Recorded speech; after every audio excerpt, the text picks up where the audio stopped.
All right, welcome to a Metallic Onslaught video. Today interview.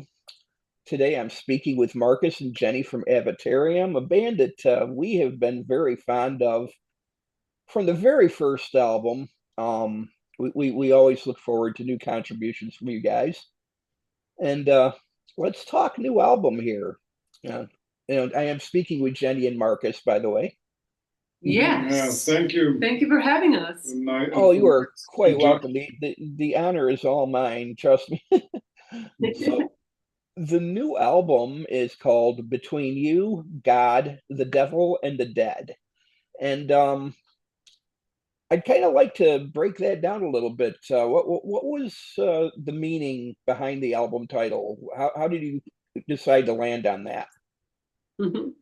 Well, it is, I think, first and foremost, it's quite poetic, isn't It it? is.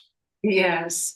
And that, of course, that suits us and suits the whole album.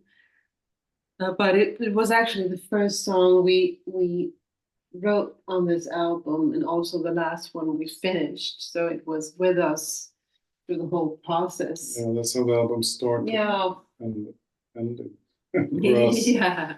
Yeah. Writing wise. So. Yeah. Yeah. No, so I mean, lyrical wise, it's the it deals with a topic of course of whether there is a necessity of secrets, and what secrets does to us. And I think we've been quite occupied with that question, and what secret does to oneself, and the obvious thing that when you share something difficult, you most of the time you experience that it isn't that damaging or scary or hurting. It's maybe it's many times it's the opposite. So Mm-hmm. Truth will set you free, someone said.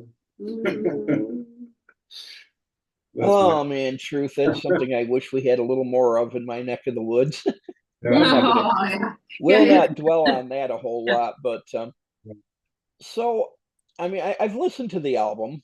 I have not yet acquired it, but I have definitely heard it all the way through at least once. Mhm. A couple of standout tracks for me. The opening track, "Long Black Waves." What's that about? Well, it's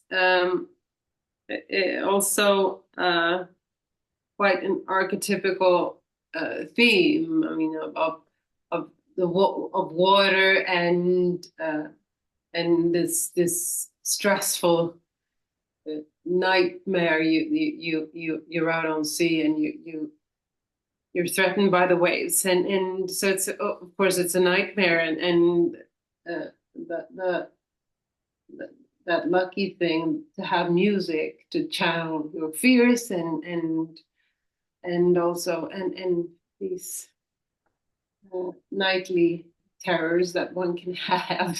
So yeah, that's the theme. But I'm not very fond of you know um, uh, analyzing lyrics in detail, because I want people to have their own sort of thoughts about it, Right. and to freely associate around the lyrics. But for me, it's of course, a quite stressful situation that probably brought about this dream. Yeah. I always had this vibe, which is just for me, but when we worked on a song about this, when you're like in what you say, like dire straits, when everything is like, you know, really dark, and then you don't you don't have time to think of all the trivial, basic stuff. But the only thing you have time to think of is some kind of a higher power or higher realm. So that was my thought of it when we worked on the song. When you're like alone out in the black waves, and you can almost be like thankful for it. It helps you to understand what's important in life. Right. You know what I mean? Kind of. It's that was how I felt about it when we worked on the song. But you just sometimes have pictures in your head when you do arrangements, and Jennie-Ann has the lyrics, but sometimes we have. That's the thing with our lyrics. You can understand them in different ways, and that's the poetic thing with Avatarium that we try to have. That different times in life you can understand lyrics totally different in interpretation. They mean something different to different people. Yeah, certainly. Hopefully. So another one is Being with the Dead. What was the inspiration behind that one?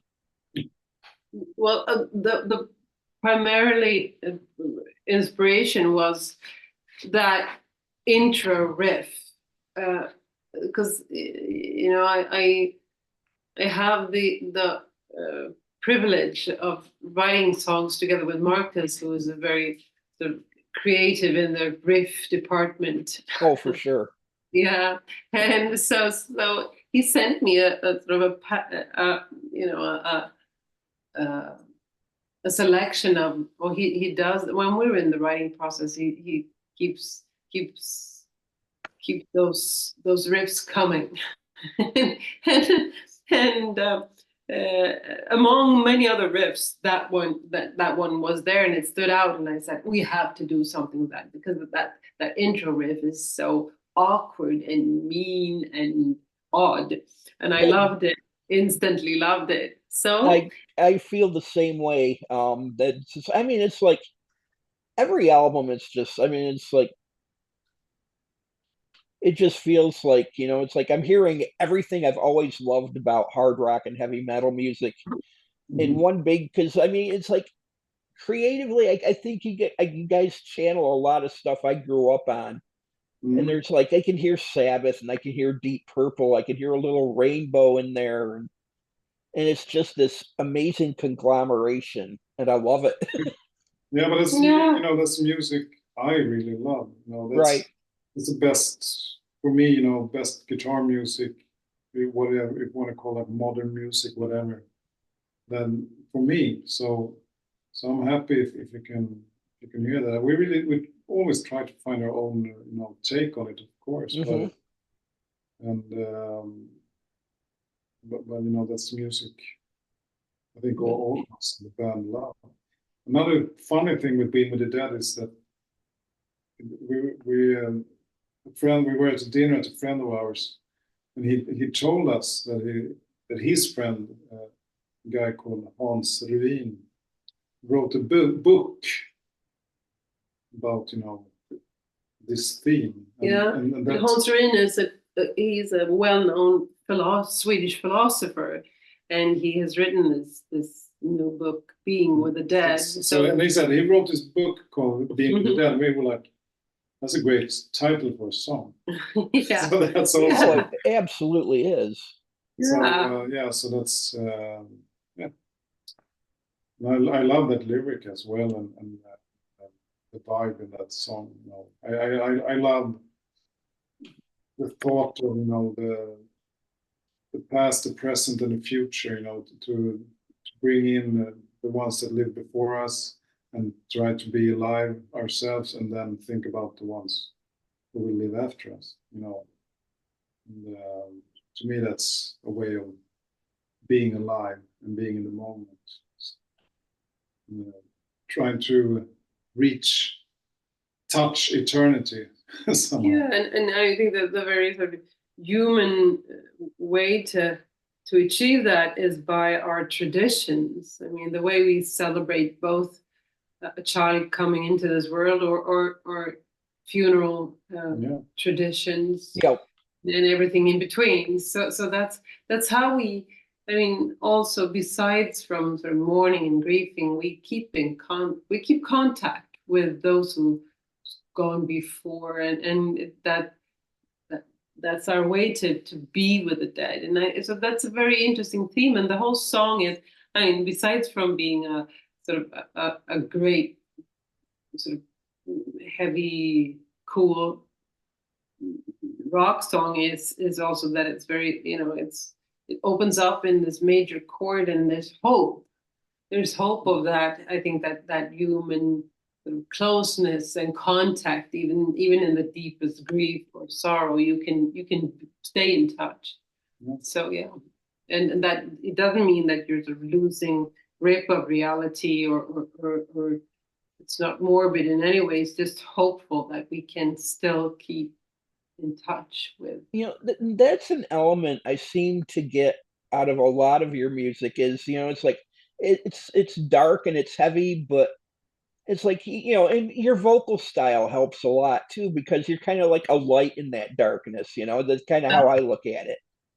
Yeah, I'm glad to hear that, because I think it's extremely it's important to me that could, also that hope, that light, and also the energy. I mean, it's an opposite of sort of depression or right. Yeah. So to reach through any kind of resistance or depressive energy, it's like you and that I think that our music does that, and I like that. It was always important. It was always important for us from the start to bring in some light, and hope in music. And I think hope is more important than ever in these times. So. Without a doubt. No, but it is an awesome like juxtaposition between, the overall sound and then Jenny's voice, and it's just like. But you can be or even be pessimistic but still have hope. Exactly. So it works. Yeah. So who was at the helm for this? Was the album self-produced? Yeah. Okay. Yeah. Produced by us. I'm the main producer, so to speak. Okay. But we're a band. It's a band effort. I would say especially me, Jennie-Ann, and Andreas Habo, who was on the drummer on this album, especially the three of us. Mm. But then we have Rickard Nilsson, who came in on keyboards, and he's also like every musician in this band are on the level that when they play on a song, they make the song better. They do. Oh, you mentioned the keyboards, and I can't remember off the top of my head which track it was, but man, it's like there's one keyboard solo where it's like it was almost like the resurrection of John Lord, and like, may he rest in peace. He's one of my favorite musicians ever, and it's just like I can hear that influence so strongly. Lord is I love him, from so deep. He's one of my absolute favorites as well. So. Yeah, so Deep Purple was like my first introduction to hard rock, so I have always had a love affair with those guys. Yeah, me too. It's probably my favorite. Mark II, Deep Purple is probably my favorite. I was like 7 years old. My dad brought home his copy of Machine Head, and wow, that was a life changer. Doesn't get better than that for me. It really does not. It's like Pictures of Home off that album. It's like, I mean, you hear Smoke on the Water and Highway Star, and those are great, but man, Pictures of Home is like my favorite Deep Purple song ever. I love the in rock album is probably my favorite, but I love many. That's a good one too. Yeah. So I'd like to kind of get back to Jenny's vocals here, because it's like stylistically, it's like you could almost just as easily be singing in a jazz lounge somewhere. Yeah. Where did you? I would love what love are your to. origins regarding your vocals? Pardon? What's your vocal background? Have you always? Well, I've been singing my whole life, but I did. I was introduced to jazz as in my early teen years, and before that it was probably Swedish pop or mainstream music here in Sweden. But I was probably like 15 or 16 years when I got into jazz, and I was invited to the local jazz club through my music teacher and so on. So I realized that my voice blended in or really fit the sort of the jazz music early on. Very cool. And I think it has a lot to do with my sort of sense of timing, and it's that it's just there sort of. Hopefully one day we'll hear Jennie-Ann sing a jazz album. Yeah. I'm saying that now, that you have to do it. You have to do it. Yeah. I would welcome it. I really would. I heard Jennie-Ann sing with a big band. Yeah, I did for a couple of years here in Stockholm. Yeah. Very cool. That was fantastic. Mhm. That was fantastic. Yeah, so I think that, and that is, I mean, and then for working as a freelance musician or backup vocalist here and doing various gigs in Stockholm, that's how I met Marcus. Actually, we were both freelancing at a time in our life, and then, I mean, we consider it a lucky accident. I do not, of course, I grew up in the 80s, and my big brother brought home also the Purple records, and it was Iron Maiden, like You heard some through the walls in the house where we grew up. So I was not by my own choice, but I was of course affected by that, and I also heard Ronnie James Dio quite early on and liked his style. But I didn't listen to, I've never really listened to metal or hard rock myself. And then meeting Marcus,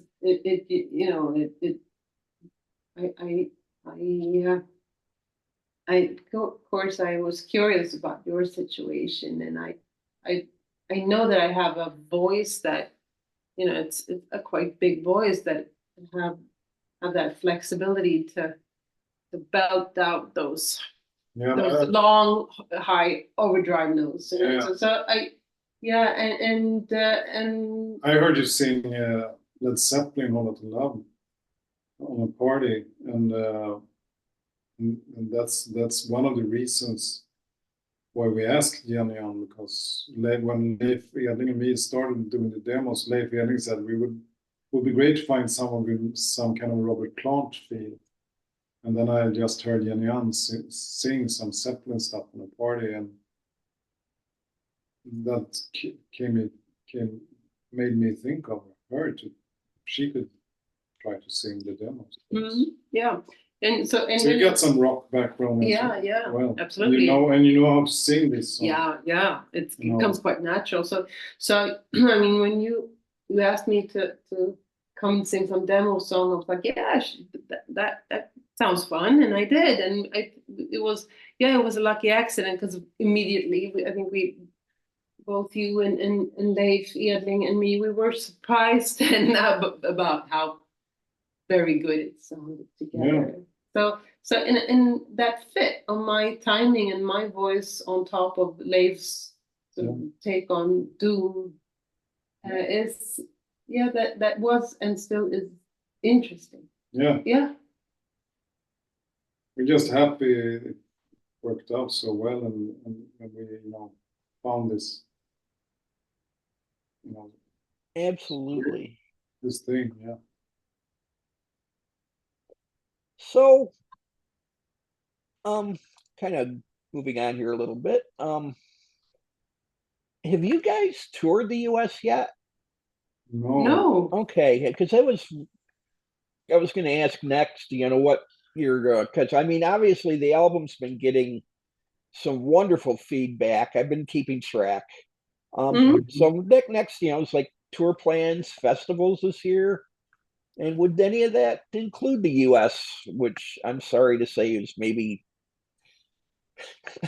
I ask that, but I also realize what our situation is over here right now. Like I said, not going to dwell too much, but I understand if you're going to hold off on. No, we would, of course, we would like to very much, but and we've never played the US. We've done a cruise from Miami to the Caribbean, but that's yeah. So that's the closest we've gotten to playing in the States. So we would love to, but we know we will do festivals in Europe this summer that we know of. Yeah. Maybe definitely keep my eyes open for something I love to do is look up YouTube after like a big European festival to see if I can catch any performance footage before, that would be fantastic. But and our situation at this moment is that we can't do longer tour right now, but maybe in a couple of years or something, maybe we can do it. Right now it's a little difficult. Understandable. Well, I think that is pretty much all I had for you guys today. I really appreciate the opportunity to get to talk to you both. Pleasure. Yeah, it's really so nice. our pleasure. And as Jennie-Ann said, we really would love to come and play in the States, of course. That would be fantastic. Yeah, absolutely. So you never know. Hopefully, yes. And I would be one of the first in line if you were to come through my neck of the woods. So I'm pretty sure most of us from the Metallic Onslaught would probably be there. That's great. Nice. But, really great to meet you in person. That would be nice. That would be awesome too. Yes. Maybe the next interview we can do it in person. Yeah. Nice. So hope you keep on enjoying listening to the album. Absolutely. We can also say that we're extremely proud, especially the vinyl version. So it looks so beautiful. It sounds fantastic. So I can recommend everyone who's listening to really get the vinyl because it's worth the bucks. Yes, it is. It is on my wish list. So, in the interest of recapping, the name of that album, once again, is Between You, God, the Devil, and the Dead. Available now. Well worth your time. You can listen to this interview. Well, I mean, obviously, if you're on YouTube, you're watching it right now. You can actually access my YouTube channel through MetallicOnslaught.com as well, where you will find all your Metallic Onslaught needs. And, tune in every weekend for a new installment of the Metallic Onslaught. Marcus and Jenny, thank you once again. It has been an absolute pleasure. Thank you very much. Thank you. And hopefully we'll get to do this again somewhere down the road. Yes, hopefully. So thank you so much. Thank you and take care. You too. Okay. All right. Bye-bye. So long.